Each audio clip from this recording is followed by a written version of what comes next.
E ao iniciar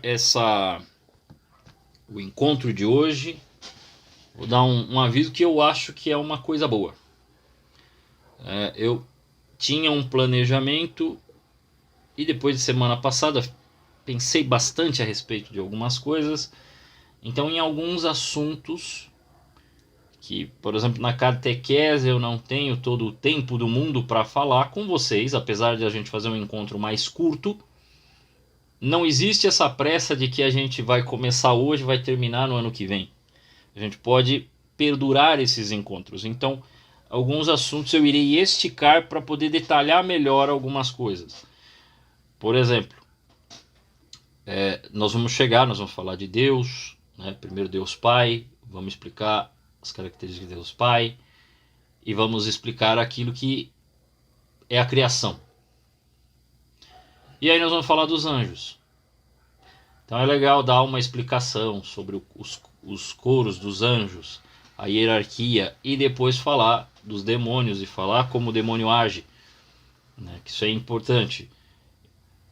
E é um negócio que às vezes assim, na catequese eu tenho que correr, porque eu tenho data para finalizar, né? Então a gente conta, mas não dá para detalhar, não dá para dar maiores explicações. Quando a gente chegar em Jesus, vai dar para explicar bastante coisa, né? Vai dar para mostrar com mais detalhes, coisas que muitas vezes eu tenho que fazer em 4 aulas. Com vocês dá para gastar um pouco mais de tempo. E com isso, melhorar a leitura bíblica de vocês. Então, quer dizer, quando você for ler, você sabe do que está falando ali. Então isso vai ajudar. Logicamente, nós ainda estamos na introdução. Como eu disse, nós demos toda aquela base bíblica inicial. Depois, agora, na semana passada, a gente deu um geral sobre o homem é capaz de conhecer a Deus através da razão, onde a gente mostra que no mundo todo, mesmo antes de Deus se revelar, o homem já percebeu que havia Deus, que Deus existe. Isto sempre foi percebido em todas as sociedades. Não existe nenhuma sociedade histórica na face da Terra que tenha sido constituída sem a crença num Deus. Todas foram criadas a partir do crer em Deus. Um detalhe interessante que não comentei na aula passada, mas se você, por exemplo, investiga os enterros de pessoas, no mundo inteiro ocorria esse fenômeno de enterro, já nos povos antigos, muito antigos, e detalhes, né, de, por exemplo, muitos deles eram enterrados com o seu objeto de trabalho, né? Se ele era um marceneiro, ele estaria com as suas ferramentas. Se ele era um guerreiro, ele estaria com as suas armas. Porque se acreditava de que como ele aprendeu tais ofícios nessa terra, ele teria de levar essas armas, essas ferramentas para o outro mundo, né? Para o mundo onde as perfeições lá estariam. Então já se acreditava no mundo espiritual, né? Já se fazia as coisas na terra por conta de Deus, por conta de um Deus. Não era o Deus revelado, não era o Deus verdadeiro, mas já se percebia isso. E aí depois eu fiz aquela análise, primeiro das religiões antigas, as religiões animistas, posteriormente a filosofia, a percepção de um Deus através da razão. E aí mencionei como a igreja analisa a questão da existência de Deus, e peguei as processões em Deus de Santo Tomás de Aquino e a análise do proslógio de Santo Anselmo de Cantuária, onde ele também analisa, mas aí a partir da dedução em Deus. Então falamos um pouco disso e logo depois, né, mencionamos que Deus veio ao nosso encontro. Diferentemente do que as outras religiões fazem, que o homem faz um esforço para chegar a Deus, no nosso caso, Deus veio a nós, se apresentou a nós e falou conosco. E isto que nós chamamos de fé, né? E aquele esforço humano que precisa fazer longos sacrifícios, né? Ele precisa fazer um trabalho para chamar a atenção de um... Oi? Vocês estão me ouvindo?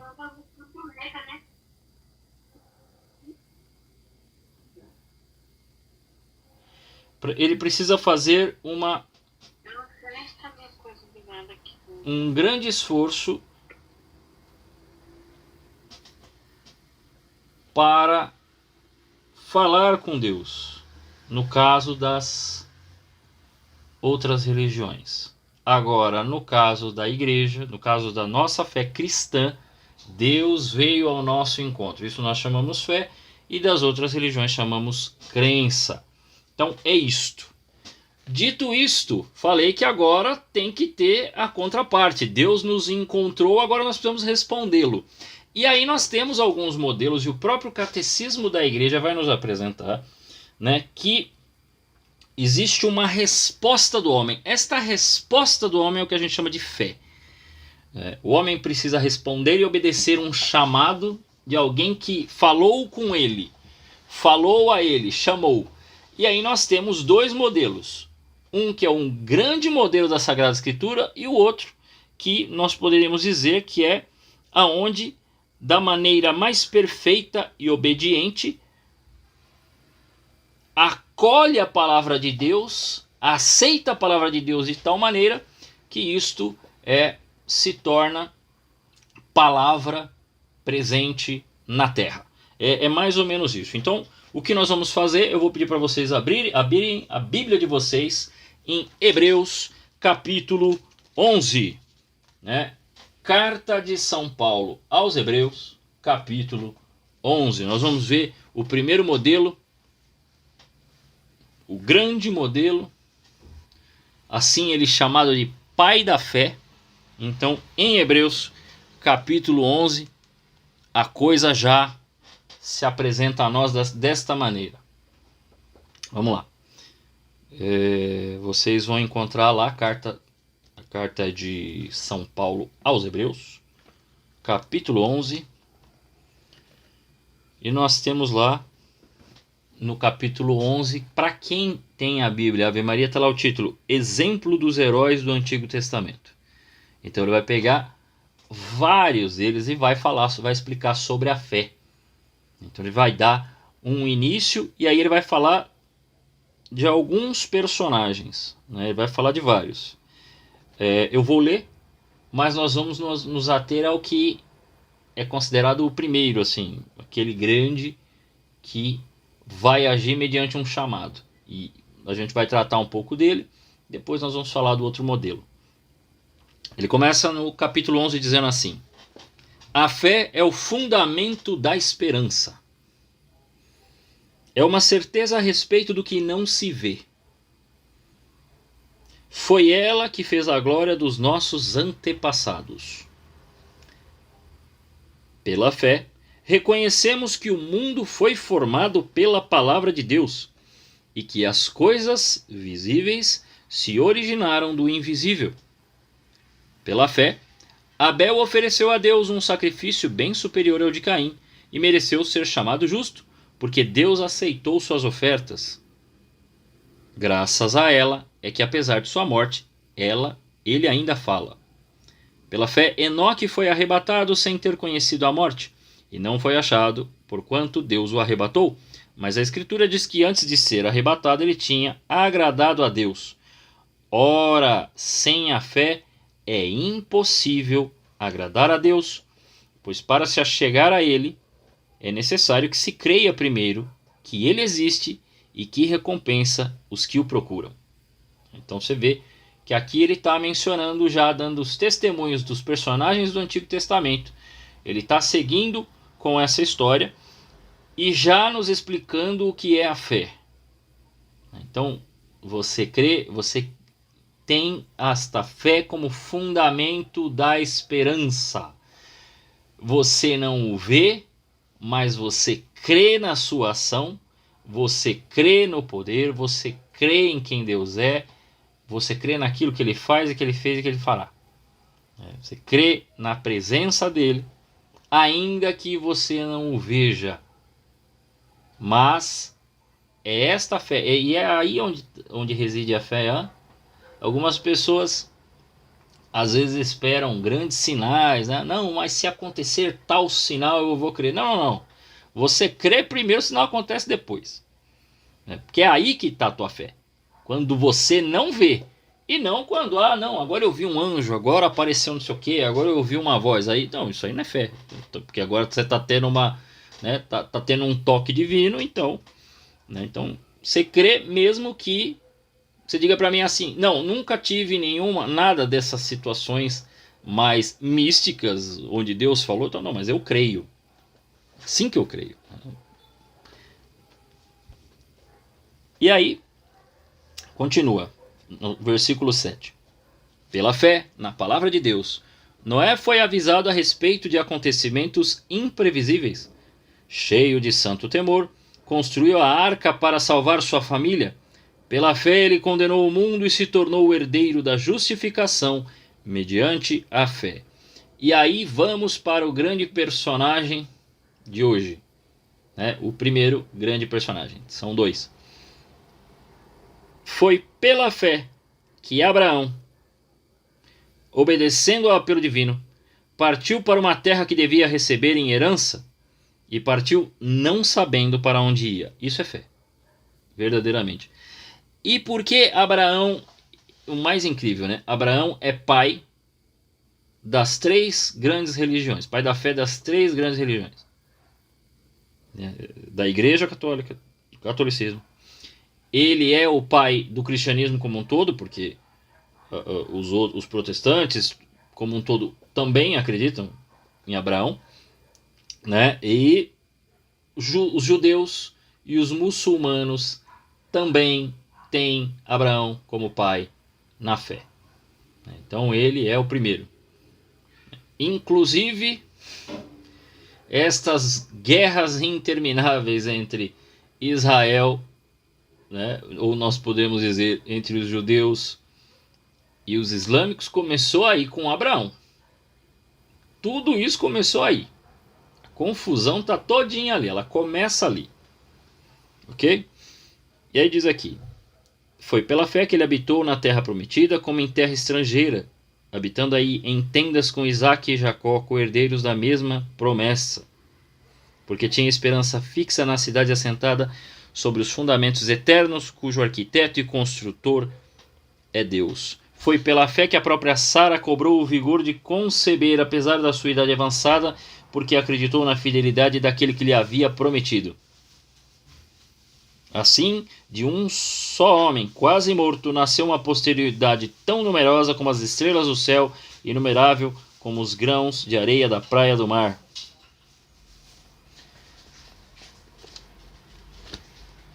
Não. Vamos lá. A história de Abraão começa já no finalzinho do capítulo 11 de Gênesis, que começa a mostrar a genealogia de Abraão. E aí ela começa pra valer, falando da vocação de Abraão no capítulo 12 de Gênesis. E logo no capítulo 12 você vê que o Senhor já fala com Abraão e fala: sai da tua terra e vai para onde eu te mostrarei. Ele é chamado de Ur, né? Abraão de Ur, um caldeu, que ficaria, se eu não me engano, hoje mais ou menos ali perto da Turquia. Gente, Abraão era idoso. Sua esposa, Sarai, né, Abrão, né, porque primeiro é Abrão, depois fica Abraão. Abrão era idoso, Sarai também. De repente ele ouve uma voz no seu interior e decide ir de encontro a esta voz. Isso é muito sério, porque não havia nada. Todos os outros, aí é interessante a gente entender, ó. A fé de Abraão é um negócio espetacular, porque para todos nós, a gente já nasceu, tem uma tradição que nos orienta, que diz o que devemos crer, como devemos crer, qual é a forma, quais são os meios pelo qual Deus usa para nos tocar, e vai falando conosco. Neste caso de Abraão, não. No caso de Abraão, ele ouviu uma voz e acreditou. E esse é o grande milagre, esta é a grande beleza da história de Abraão.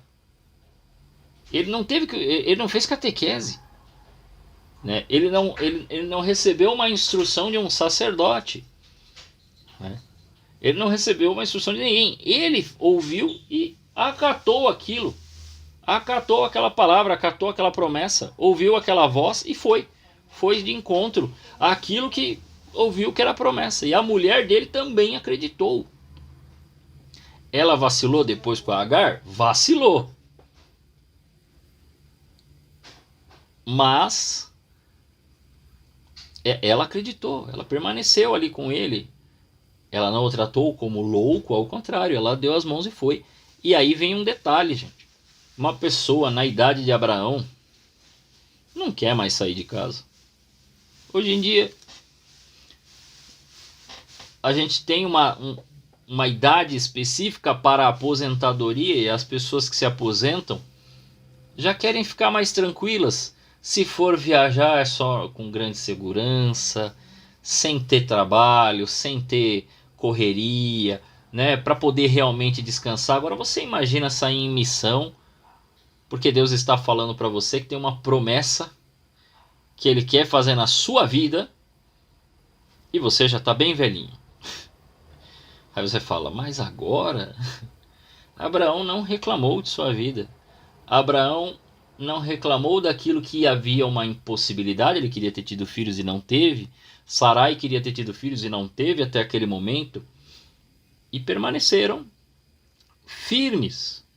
E por isso depois vão mudar de nome, porque na Sagrada Escritura, né, hoje a gente até tem um pouco disso, né, mas muitas vezes não segue uma verdadeira etimologia, né? Às vezes vai para uma linha até meio esotérica a questão dos nomes.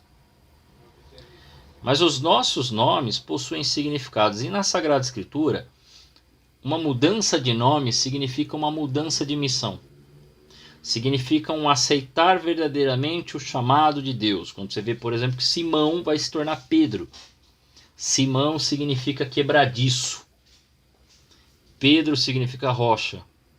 Então ele deixa de ser quebradiço, medroso em alguns momentos, ou às vezes extremamente irritado, para se tornar a rocha firme que Jesus estava constituindo nele.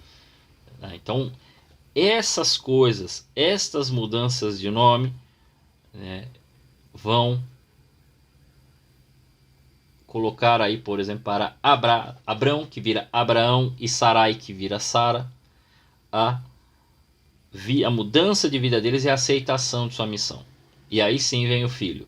Mas antes de vir o filho, eu mencionei agora há pouco aonde começou a briga dos muçulmanos com os judeus, né? E começou exatamente por causa da escrava de Abraão e Sara.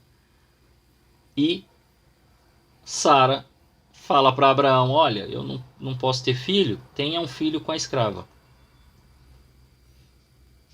Aí Abraão, você tem certeza? Tenho. Então vai lá e faz. Ele foi lá, fez, a mulher engravidou e teve Ismael. Só que Sara ficou com ciúmes. E aí desistiu daquilo e mandou expulsar a escrava e despedir ela. E aí Abraão despediu a mãe e o filho. E ela foi embora. E dali que vai surgir o povo ismaelita. E é do povo ismaelita, e por conta desses ciúmes, que logo depois vai surgir o Islã. Logo depois não, vai demorar um pouco, vai demorar muito, né? O Islã acho que começa no século 6 depois de Cristo. Mas veja, até hoje essa guerra continua para ver quem é o verdadeiro filho de Abraão. Por isso que a gente está vendo o que está vendo aí.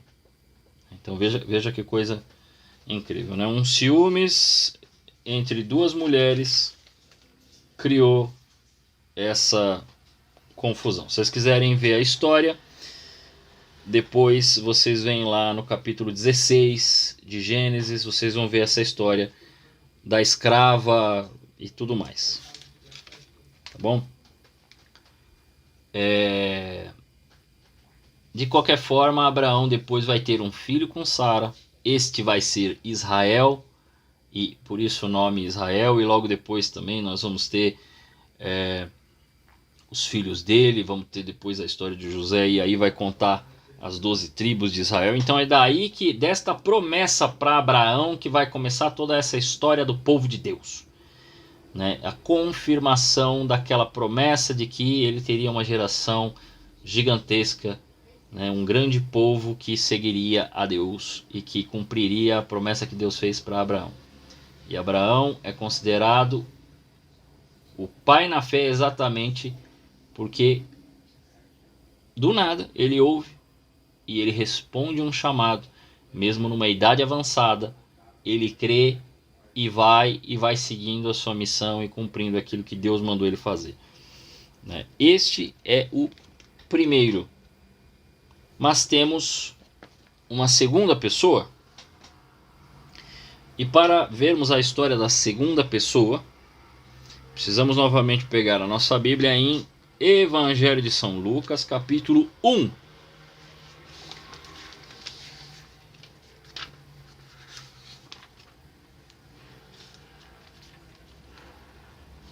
Versículo 26.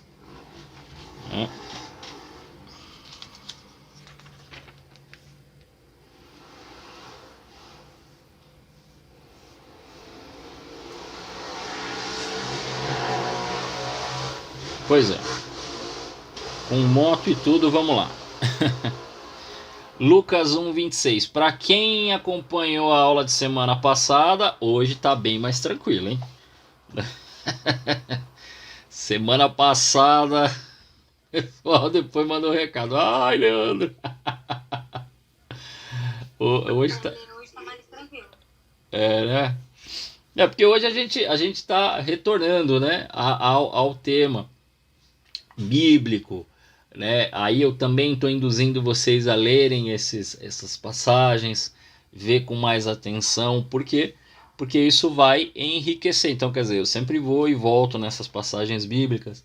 Muito em breve, quando a gente iniciar para entender o que é que a gente crê e olhar o creio parte por parte, nós vamos passear aí pela Sagrada Escritura, nós vamos ver algumas passagens. Então você sempre vai vendo e revendo. Quando falar de Jesus, eu vou mandar para você todas as profecias bíblicas que foram feitas a respeito de Jesus. Todas. Eu vou mandar, tá em PDF já isso daí. Então esse material vocês vão receber. Eu vou mandar no grupo. Todo mundo vai receber lá as passagens bíblicas, tudo certinho. Bem legal. Vamos lá. Lucas 1, 26. Então a segunda pessoa é uma mulher. E é nela que ocorre a plenitude da fé. Então, se Abraão é o grande pai na fé, é em Maria que a fé se apresenta em plenitude. É no sim dela que a palavra vai ter uma outra ação na nossa vida. A palavra de Deus vai se fazer presente. Veja como aconteceu isso. Diz que no 6º mês, o anjo Gabriel foi enviado por Deus a uma cidade da Galileia, chamada Nazaré, a uma virgem desposada com um homem que se chamava José, da casa de Davi, e o nome da virgem era Maria.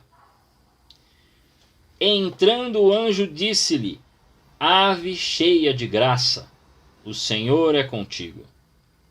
Perturbou-se ela com essas palavras e pôs-se a pensar no que significaria semelhante saudação.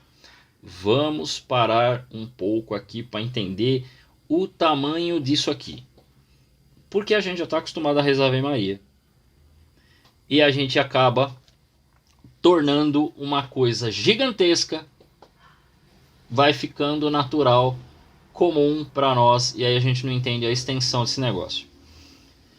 Quando você pega o Antigo Testamento,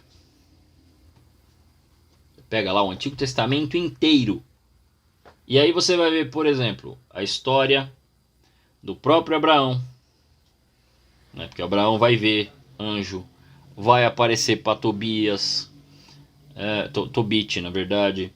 Você vai ver que Isaías Jeremias viu também.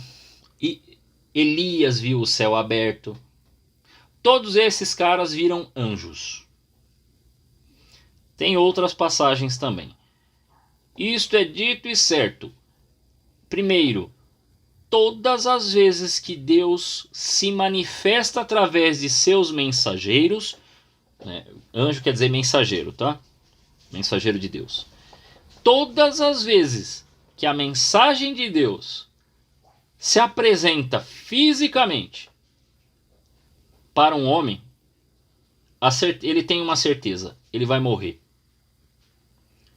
Porque quando Deus se apresentou, por exemplo, aí não com um anjo, mas aquela sarça ardente, e ainda a voz, a nuvem, toda aquela situação, aquela coisa extraordinária, o próprio Moisés teve medo. Ele falou: não tenha medo, mas tira a sandália do pé, porque o lugar que você está é santo.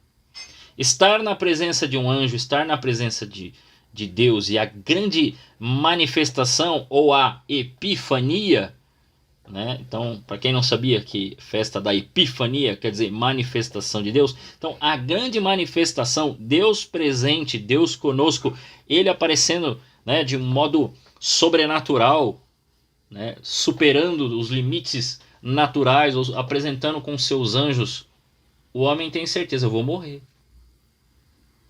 O próprio Elias, quando olha, vê o céu aberto, fala: eu sou um homem de lábios impuros, eu não posso estar vendo um negócio desse, eu sou um pecador. Veja, até no Novo Testamento, Pedro, quando ocorre o fato da pesca milagrosa, e ele vê que ele ainda não sabe, mas ele vê uma ação divina a partir da palavra de Jesus. Em respeito à sua palavra, nós vamos jogar a rede do outro lado, porque a gente passou a noite inteira aqui, mas nós vamos obedecer a sua palavra e vamos jogar, né? Se ele conhecia Jesus, eu não sei, mas Jesus profissionalmente era carpinteiro, não pescador. E eles obedeceram o carpinteiro e jogaram para o outro lado da rede. Quando puxaram aquele monte de peixes, os 153 peixes, o que aconteceu? Veio aquela montoeira toda. Mas nós passamos a noite inteira pescando. Ele se coloca de joelhos e fala assim: eu sou um homem, eu sou pecador, um homem de lábios impuros, pelo amor de Deus, eu vou morrer aqui. É a manifestação do Senhor. Então, toda vez que Deus se manifesta, existe um temor do homem. Porque diz que quem vê Deus face a face vai morrer. Pelas próprias forças não teria como. Nada que é impuro fica na frente daquele que é completamente puro. É se apresentar dentro do sol. Então, todas as vezes há um medo mesmo, né? Nesse sentido, é o medo mesmo, aquele receio, é aquela presença que enche todo o lugar, que se apresenta. Então, este anjo aqui é a manifestação divina olhando para Maria. Aí vem um detalhe: não há uma passagem dos anjos fazendo um elogio a um homem, chegando e falando assim: nossa, você é muito legal, você é muito bom, você é muito justo. Não há nenhuma passagem. Apenas essa. Apenas com esta mulher, uma jovenzinha de aproximadamente 13, 14 anos, mais ou menos aí que se supõe que ela tinha de idade nesta época, e o anjo, utilizando uma linguagem da época, utiliza ave, cheia de graça. Ave é o cumprimentar para um imperador, né? Ave César, é isso que é. E aí ele completa: ao olhar para ela, o anjo se surpreendeu e disse uma coisa que está muito acima. Ele mesmo já olha e diz: cheia de graça. Então, quando ele diz que ela é cheia de graça, ele está vendo a presença de Deus plena na vida daquela mulher. Mulher qualquer? Aonde, gente? A própria Sagrada Escritura já está nos atestando que ela não é qualquer de jeito nenhum. E o anjo,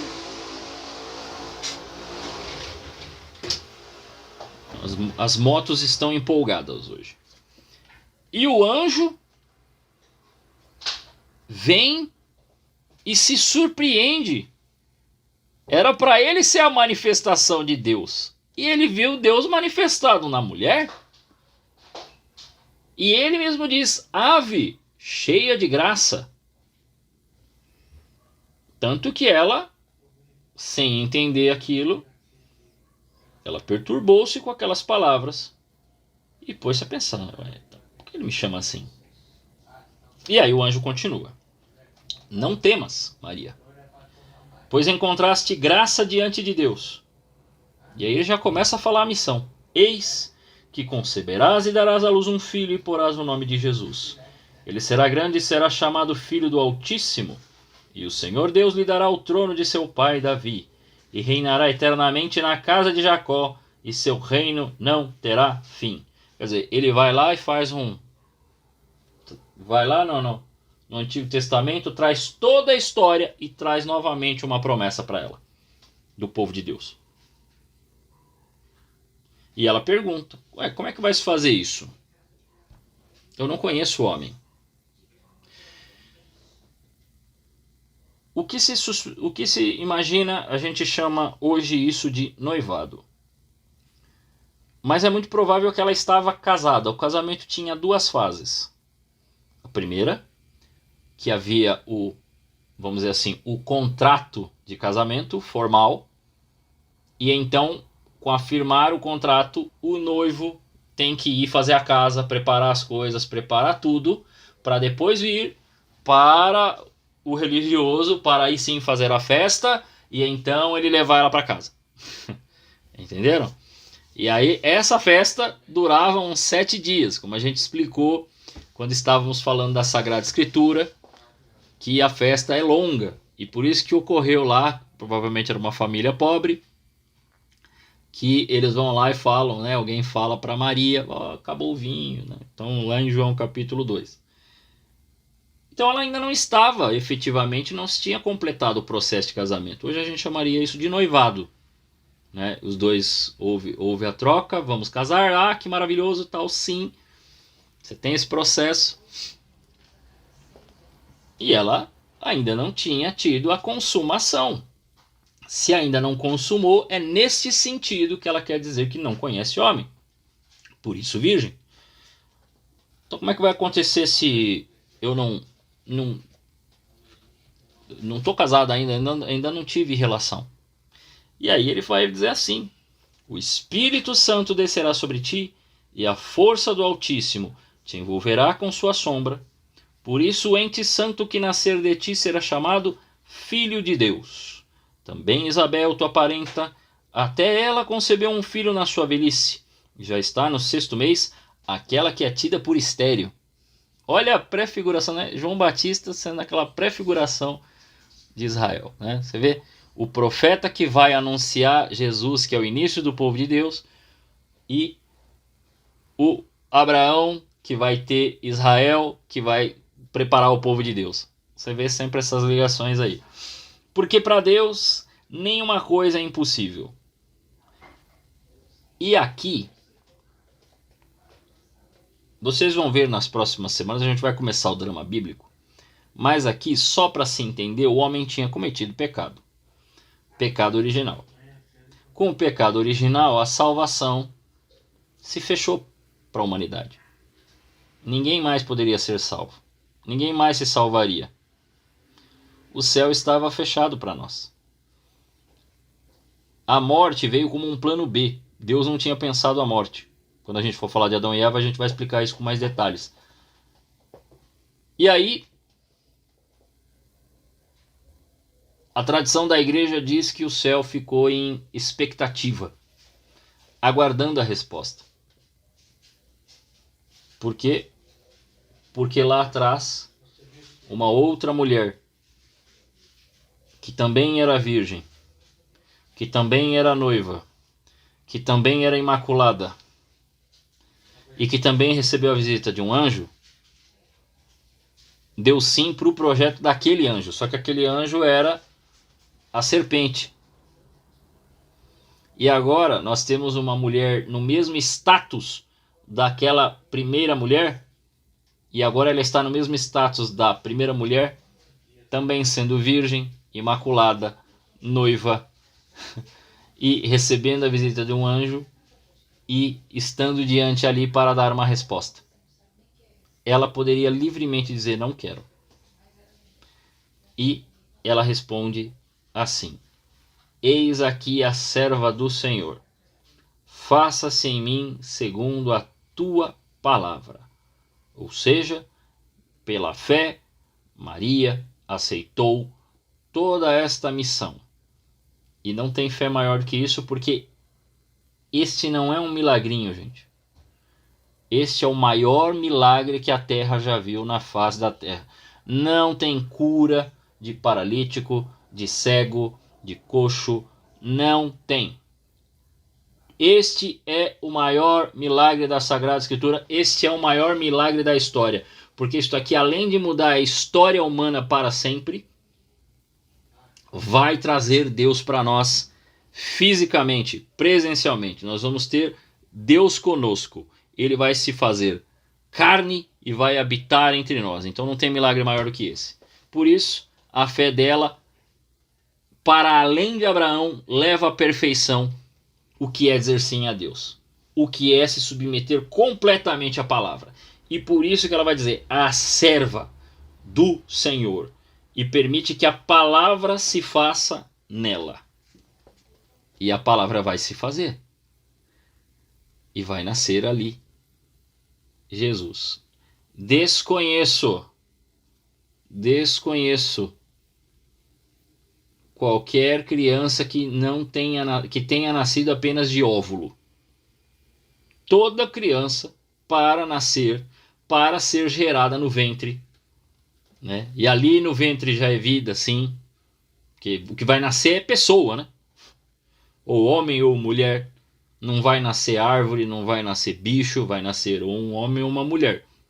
Então, e ali já começa a bater coração, já começa a formar os órgãos, tudo. É um ser humano, é uma vida sim.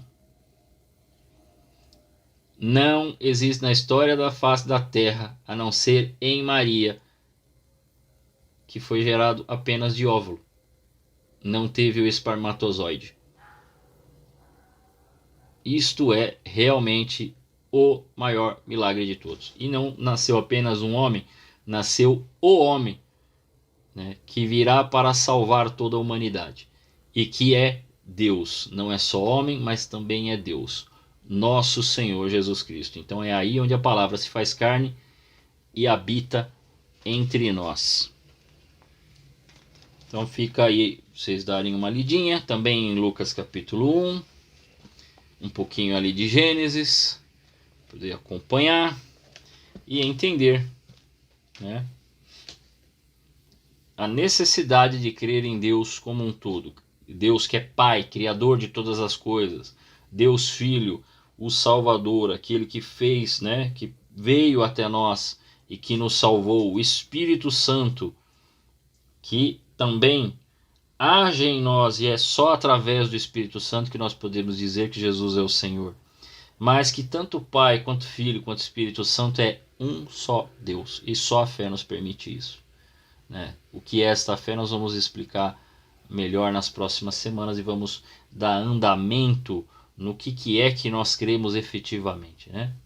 Porque a gente reza o creio, faz a profissão de fé e muitas vezes a gente não sabe explicar aquilo. Nós vamos tentar explicar na medida do possível um pouco, como eu disse na semana passada, né? A musiquinha lá, né? Não diminuindo, não é nesse sentido, mas a música lá, Ninguém Explica Deus, é só uma licença poética. Por quê? Porque,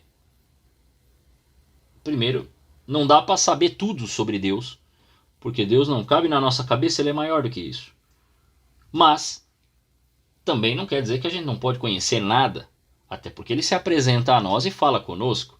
Até porque ele veio ao nosso encontro, se apresentou e explicou muito. Então algo pode ser explicado e é esse algo que nós vamos explicar e aprofundar. E o mistério vai permanecer, nós não vamos saber todas as coisas, mas a gente precisa saber o suficiente para, conhecendo melhor, amá-lo mais, né? Ninguém ama aquilo que não conhece, então nós vamos aprender mais para amar cada vez mais nosso Senhor. Na semana que vem nós vamos falar sobre ato de fé e dogma, né? Porque muita gente não sabe exatamente o que é dogma. E ato de fé também, muita gente não sabe o que é um ato de fé. Então nós vamos adentrar nisso. E aí, antes de eu começar para valer o creio, nós vamos falar sobre oração, que aí é a nossa resposta para Deus. Eu acho que é importante que a gente, antes de adentrar lá no creio em Deus Pai Todo-Poderoso, a gente falar um pouco de oração. Aí eu vou explicar modos de oração, como é que a gente reza, eu vou mandar algumas coisas para vocês também. E com isso eu espero que ajude ainda mais, né? Eu sei que a gente tem um grupo que já é de pessoas catequizadas, que vão à missa, que já fazem suas orações, né? Que colocam lá no Instagram, olha, né? Qual que é, ó, vou rezar o terço agora, coloque aí o seu pedido. Então, nós só vamos trabalhar para refinar isso. Nós vamos refinar a nossa oração, vamos entender melhor como é que a gente reza, né? Os graus de oração. Vai ser um primeiro contato, eu vou dar uma explicação um pouquinho mais ordenada, baseado na tradição da igreja, principalmente naquela que ontem, né, a padroeira dos professores. Você não tem, mas quem tem Instagram às vezes coloca lá, vou rezar o terço agora, coloquem suas intenções, né? Mas eu imagino que você reze o terço. E aí eu vou explicar as fases da vida espiritual. Tem muita gente que não sabe, isso foi percebido pelos grandes santos, inclusive pela padroeira de ontem, do dia 15, a padroeira dos professores, Santa Teresa d'Ávila, junto com Santo Agostinho, junto com Tomás de Aquino e com alguns autores atuais, dominicanos, que estudaram Santa Teresa e lógico que reza, eu tenho certeza que você reza, mulher. Tinha certeza. Eu não tenho dúvida que você reza o terço. Você, sua irmã, a galera aqui eu sei que reza. Então aí nós vamos, o que eu vou trazer é um estudo de dominicanos que juntaram a forma mais simbólica de Santa Teresa com a lógica, o entendimento de Santo Tomás de Aquino e fez o casamento dos dominicanos com os carmelitas e entenderam melhor toda a vida espiritual. Então isso vai ser explicado. Não se preocupem, não é um negócio complexo, mas assim, nós vamos mandar até uma parte, outra parte eu vou contar por cima, porque acho que o que nos vale é o início realmente da vida espiritual, né? Porque pode ser que tenha alguém que está muito avançado, mas aí dificilmente a pessoa também não vai saber, né? Né? E é melhor que não saiba para que não perca para o orgulho, mas a gente vai dar uma explicação, pelo menos para a gente entender como é que a coisa funciona, tá? E com isso a gente finaliza o encontro de hoje. Alguém tem alguma dúvida, alguma coisa aí para comentar? Ou não? Finalizamos aqui. Perguntas? Deixa eu ver aqui. Aí, não. O pessoal achou mais tranquilo. Não, reza o texto. Não, isso aí eu tenho certeza, gente. Tranquilo também. Uma maravilha. Então, eu vou trazendo essas informações e, como eu disse no começo, vamos aprofundando de pouquinho em pouquinho, mas vai ter bastante coisa. Vou até mostrar como vocês estão aí, né? Porque aí eu posso trabalhar isso aqui com vocês. Jesus Cristo e a vida cristã. Entendeu? E aí, dá pra gente ir um pouco além do catecismo, né? E aí eu vou pegando um capítulo interessante, aí venho aqui, debato, trago para vocês sobre Jesus e tudo mais. Eu acho que isso aí ajuda bastante. Fora que quando a gente chegar aí falar sobre oração e tudo mais. Oi, vamos ver aqui. Não, então, a oração que você falou pra gente fazer vai ser falado hoje? Não, então, essa oração sabe que a gente já fez a Lexio Divina? Agora, então, ou semanalmente ou diariamente, né, conforme você quiser, você fazer só aquelas partes que eu falei, ó, cada dia, no Salmo 118, aqui, quer ver? Deixa eu pegar aqui. A gente não complica a história. Salmo 118. O Salmo 118 que eu expliquei, ele é o maior capítulo da Bíblia. Então, o que eu sugeri? De que a cada dia ou a cada semana vocês façam aquele exercício da Lexio Divina que nós fizemos na aula. Então, faça aqueles passos mesmo. Aí, o que você vai fazer? Se a sua Bíblia for igual à minha, for, por exemplo, a Bíblia Ave Maria, ela vai estar separado, cada capítulo, por letras do alfabeto. Então vai estar Aleph, aí vai estar o versículo 1, 2 e 3. Aí depois vai até o 8. Aí no outro dia vai estar Bet, aí vai estar do 9 ao 16. Então, ou a cada dia ou a cada semana, você fazer aquela oração que eu ensinei para vocês, para a leitura bíblica, com ele. Nós não vamos explicar aqui. Essa daí é para ser realmente já o início de um trabalho da oração pessoal de vocês, né? Por quê? Porque muitas vezes a gente já está acostumado à oração do terço, a algumas preces, a fazer clamores, a cantar louvores, mas a gente não tem muito o costume de fazer a meditação, de fazer, por exemplo, a oração mental.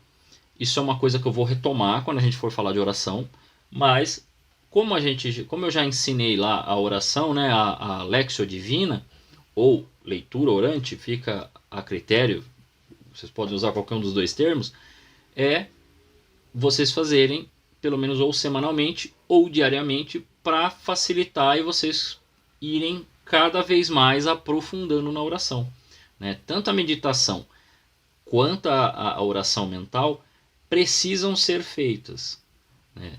Logicamente, a oração mental ela tem que acompanhar a sua oração vocal. Quer dizer, se você reza uma Ave Maria, você não reza sem concentração. Então, até Santa Teresa fala que para elas a oração mental e a vocal é a mesma coisa, elas andam juntas, não tem separação, né? Então, é um trabalho que se faz, né? E por isso que eu dei a sugestão de fazer exatamente do Salmo 118, para que você possa ir fazendo até isso virar um costume na sua vida e além das leituras você poder Eu sou nova, gostaria de saber como acessar as aulas anteriores, eu vim por convite. Ô Maíra, passa depois o contato dela pra gente incluir ela no grupo, por favor. É só isso, aí depois nós mandamos as aulas, que já estão gravadas inclusive. Inclusive essa aula aqui também vai subir daqui a pouco pro canal, né? Então,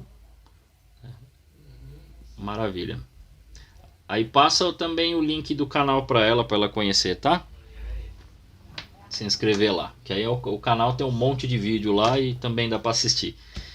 Maravilha, né? Então é isso, é para isso, né? Então eu não vou perguntar, né? E aí vocês fizeram tal? Não, todas as atividades que eu passar para vocês, eu espero que vocês façam, porque isso vai ajudar vocês na oração. Assim como quando eu explico para vocês, tanto as explicações assim quanto as orações me ajudam também, porque eu também tenho que fazer, eu também faço as minhas orações, então isso também colabora no meu crescimento. Ok? Mais alguma dúvida? Se não, encerraremos por aqui.